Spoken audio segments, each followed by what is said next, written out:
kita. Jangan sampai TNI dikuasai oleh partai politik manapun juga. Jenderal Besar Raden Sudirman adalah perwira tinggi Indonesia pada masa Revolusi Nasional Indonesia. Sudirman lahir pada tanggal 24 Januari 1916 di Desa Bodas Karangjati, Purbalingga, Jawa Tengah. Ayahnya bernama Karsit Kartawiraji yang bekerja sebagai mandor tebu pada pabrik gula di Purwokerto. Sementara ibunya bernama Siem. Sejak kecil, Sudirman telah diangkat anak oleh Raden Cokro Sunaryo, asisten Wedana atau camat di Rembang, Purbalingga. Setelah pensiun, keluarga Cokro Sunaryo menetap di Cilacap. Pada usia 7 tahun, Sudirman bersekolah di Hollands Inland School atau HIS yang setingkat sekolah dasar di Cilacap. Setelah tamat HIS, Sudirman masuk ke Meer Utrecht Lager Onderwijs atau MULO atau setingkat dengan sekolah menengah pertama. Setahun kemudian, ia pindah ke perguruan Paramawi Worotomo dan tamat pada tahun 1935. Selanjutnya, Sudirman menjadi guru di HIS Muhammadiyah sebagai guru yang mengajarkan pelajaran moral dengan menggunakan contoh kisah wayang tradisional pada murid-muridnya. Sudirman dikenal sebagai guru yang adil dan sabar. Ia senang mengajar dengan mencampurkan humor dan nasionalisme. Hal ini pun membuatnya terkenal di kalangan murid-muridnya. Pada masa pendudukan Jepang, rakyat kesulitan untuk mencari bahan pangan. Kondisi ini menggerakkan Sudirman untuk aktif membina Badan Pengurus Makanan Rakyat atau BPMR, badan yang dikelola masyarakat bukan buatan pemerintah Jepang. BPMR bergerak di bidang pengumpulan dan distribusi makanan agar masyarakat Cilacap terhindar dari bahaya kelaparan. Pada Oktober 1943, pemerintah pendudukan Jepang mengumumkan pembentukan Tentara Pembela Tanah Air atau PETA. Dalam karirnya, Sudirman ditunjuk mengikuti pelatihan PETA Angkatan Kedua di Bogor. Disinilah Sudirman memulai karir sebagai seorang prajurit. Setelah proklamasi kemerdekaan, Jepang membebaskan PETA dan melucuti senjata. Seluruh anggota PETA disuruh pulang ke kampung halamannya. Kemudian di tanggal 22 Agustus 1945, Panitia Persiapan Kemerdekaan Indonesia atau PPKI membentuk Badan Keamanan Rakyat atau BPR. Sudirman dan rekannya sesama tentara PETA mendirikan cabang BPR di Banyumas pada akhir Agustus. Sudirman berusaha untuk menghimpun kekuatan BKR bersama dengan Residen Banyumas Iskak Cokroadi Suryo dan beberapa tokoh lain. Ia pun melakukan perebutan kekuasaan dari Jepang secara damai. Komandan Batalion Tentara Jepang Mayor Yuda menyerahkan senjata yang cukup banyak.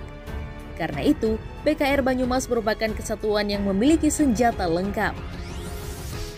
Setelah Tentara Keamanan Rakyat atau TKR terbentuk, Sudirman diangkat menjadi Panglima Divisi 5 atau Banyumas dengan pangkat kolonel. Melalui konferensi TKR tanggal 12 November 1945, Sudirman terpilih menjadi Panglima Besar TKR atau Panglima Angkatan Perang RI. Saat ini Sudirman mulai menderita tuberkulosis. Perang besar pertama yang dipimpin oleh Sudirman adalah Perang Palagan Ambarawa yang melawan pasukan Inggris dan NICA atau Nederlands Indische Civil Administratie Belanda. Perang pun berlangsung pada November hingga Desember 1945. Kemudian di tanggal 12 Desember 1945, Sudirman melancarkan serangan serentak terhadap semua kedudukan Inggris di Ambarawa. Upaya Sudirman tidak sia-sia. Pertempuran selama 5 hari berhasil memukul mundur pasukan Inggris ke Semarang. Setelah kemenangan Sudirman dalam Palagan Ambarawa pada 18 Desember 1945, Sudirman dilantik sebagai jenderal oleh Presiden Soekarno. Pangkat jenderal tersebut tidak diperoleh melalui sistem akademi militer atau pendidikan lainnya, namun melalui prestasi. Itulah bedanya Sudirman dengan yang lain. Saat berada di Yogyakarta, penyakit yang diderita Sudirman menjadi parah. Paru-parunya yang berfungsi hanya tinggal 1. Yogyakarta dikuasai Belanda walaupun sempat dikuasai oleh Indonesia. Saat itu, Presiden Soekarno dan Muhammad Hatta serta beberapa tokoh anggota kabinet juga ditangkap oleh tentara Belanda.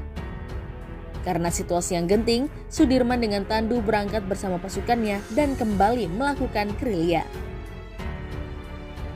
Ia berpindah-pindah selama 7 bulan dari hutan satu ke hutan lainnya maupun dari gunung ke gunung dalam keadaan sakit dan lemah. Bahkan ia dalam kondisi hampir tanpa pengobatan dan perawatan medis.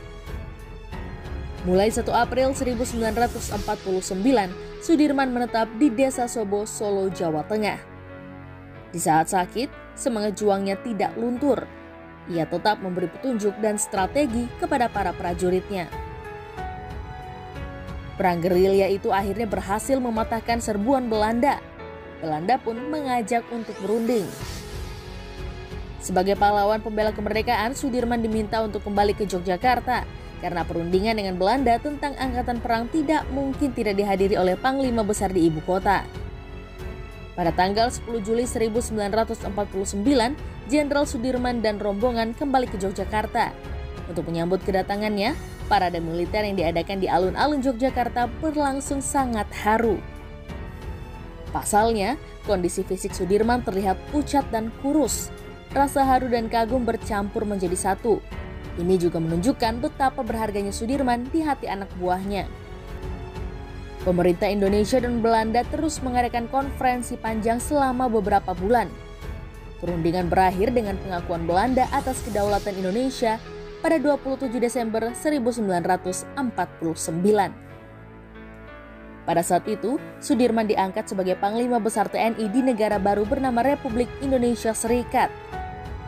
Pada 29 Januari 1950, Sudirman meninggal dunia di Magelang, Jawa Tengah karena tuberkulosis parah yang dideritanya. Ia dimakamkan di Taman Makam Pahlawan Kusumanegara di Semaki, Yogyakarta. Ia dinobatkan sebagai pahlawan pembela kemerdekaan. Pada 1997, Jenderal Sudirman mendapat gelar Jenderal Besar Anumerta dengan bintang 5. Pangkat yang hanya dimiliki oleh beberapa jenderal di Republik Indonesia hingga saat ini. Namanya pun disematkan menjadi nama jalan utama di ibu kota, Jakarta. Saya Brenda Iskarina, Selvi Anggriani, dan Fiska Dwi Astuti melaporkan. Holopis Channel bersama untuk Indonesia.